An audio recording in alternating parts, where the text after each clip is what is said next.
We begin today with a look at Detroit's plans for the Motor City at a time when its population is reeling from the recession and the collapse of two-thirds of the auto industry.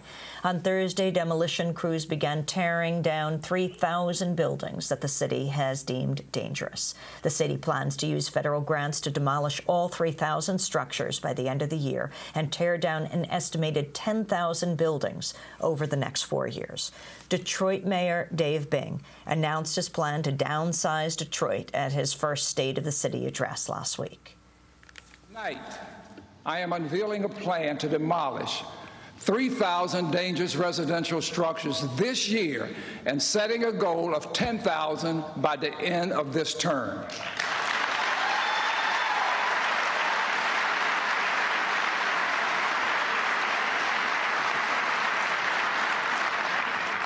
The Obama administration has already committed $20 million through the Neighborhood Stabilization Program to fund this effort, and we are making our case for additional support.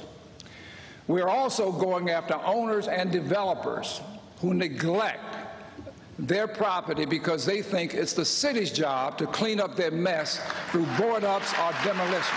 The city of Detroit claims the demolitions are taking place in abandoned neighborhoods and that they'll be replaced with farmland. Mayor Bing says his plan to, quote, right-size Detroit will, quote, attack blight, improve public safety, and make Detroit a more attractive city to live in. While the mayor's urban renewal plan has high-level backing, many have condemned it as a form of land grabbing. I'm joined now by a vocal critic of the proposed downsizing of Detroit. Sharon Shea Howell is an activist and professor of communication and journalism at Oakland University. She writes a weekly column here for the Michigan Citizen. We welcome you to Democracy Now! Thank you, Amy. Talk about Detroit. Give us a lay of the land. This, what looks like the epicenter of the recession and unemployment in America. Well, Detroit is the epicenter not only of the recession and unemployment, but really the end of major cities that were created by industrial production. Detroit has been the first post-industrial city to face the question of how do we reinvent ourselves now that the large-scale mass production that made us no longer exists anywhere in the United States. Talk about what's happening now and what the mayor has announced. We're talking about, at this point, the demolition of a portion of Detroit.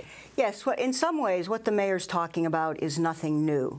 Every mayor since 1958 has tried to demolish abandoned structures in the city because since 1950, our population has been shrinking, not growing. Since 1950, we have gone from nearly 2 million people to less than 1 million. So we do have a problem of abandoned structures. No one is saying he should not knock down abandoned buildings. What we're saying is he should not use eminent domain to demand that people leave their homes that they've preserved through all of this shrinking. And we're saying he should not turn this land over for industrial farm use or any other unknown purpose that he has yet to articulate. Who determines what areas get bulldozed and what remain? Well, currently it appears that the mayor is determining that, although he's not shared with anyone, neither the citizens nor the city council, what criteria he is using to demolish any of these structures. And if you look at previous demolition efforts, those have been driven by concerns for public safety and by concerns for school locations to protect school children from walking around abandoned houses. But the mayor's criteria has not been shared with anyone, and most housing surveys say that 95% of the housing stock is still in fair to good condition. So some of what he's demolishing are really houses people could live in. Can you talk about the role of philanthropists here in Detroit? Well, a year ago, I would have probably had a better view of philanthropists than I do now. But what we're facing now is that the major philanthropic organizations who have absolutely no public accountability are pouring money behind both the demolition efforts and to target some neighborhoods that they will develop and other neighborhoods that they will let fall.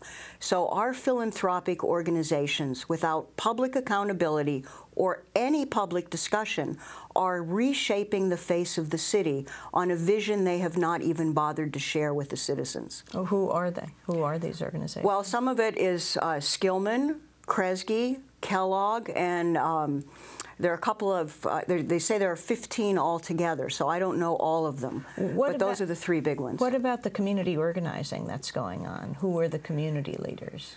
Well, there are a number of community leaders, and there are probably 10 meetings a night going on now. Among them, of course, are Grace Boggs and the Boggs Center for Nurturing Community Leadership. We also have school leaders who are coming forward. We have students who are coming forward, parents, and a huge urban gardening network of small urban gardens that are being threatened by this shift to industrial farming. You are one of the founders of Detroit Summer. Explain what that is. Well, Detroit Summer is an important program because it says that young people want to be part of rebuilding the city, that our youth are not the problem. Our youth are the solution to Detroit's future. And Detroit Summer had young people engaged in urban gardening, public art, public development of education, so that we could create a place for young people to be active in recreating the city. Can you talk about the demographics of the population that's left and the population that's remained? Well, most of the people who left were white, and most of the people who remain are African American. 86% of our population is African American. 66% of them receive public assistance.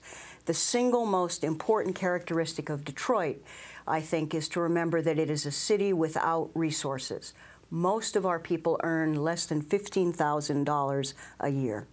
And the unemployment rate right now and the industry that's left where people are being employed in Detroit? Well, unemployment is above 20% overall officially. Most people think it's closer to 40 to 50% when you look at the actual people who've dropped out of the count. And when you talk about groups like young African American men, you're talking unemployment of upwards to 70%. Final words for people who are watching this broadcast, listening to the broadcast, perhaps reading it somewhere in the world, in understanding where Detroit is and where you would like to see it be. Well, Detroit has the opportunity to really reinvent what cities of the future could look like in the most visionary and broad sense. And that reimagining of cities is actually happening in neighborhoods where people are raising their own food, where people are beginning to look after creating small businesses. The real question for Detroit is if we had foundation resources directed at stimulating the imagination and creativity of people in neighborhoods, we could demonstrate that cities of the future could not only be livable, but would be places that inspired all sorts of people about how happy life could be.